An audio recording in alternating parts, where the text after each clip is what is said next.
একদিন এক বনে এক নেকড়ে হঠাৎ মুরগির হাড় গলাধঃকরণ করতে গিয়ে হাড়টা তার গলায় আটকে গেল।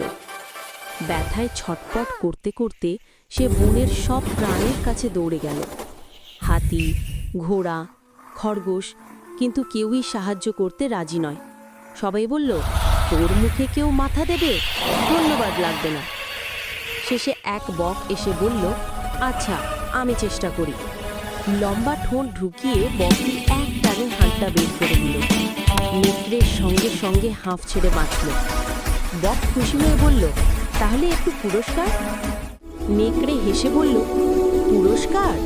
তোমার মাথাটা এখনো আমার মুখে যায়নি, এইটুকুনি তো সবচেয়ে বড় পুরস্কার। এখন যাও যাও। বক ক্ষুব্ধ হলেও বুঝল সে ভুল জায়গায় পুরস্কার চেয়েছে। নীতি কথা: লোভী আর অকৃতজ্ঞের কাছ থেকে উপকারের প্রতিদান আশা করলে হতাশাই জোটে।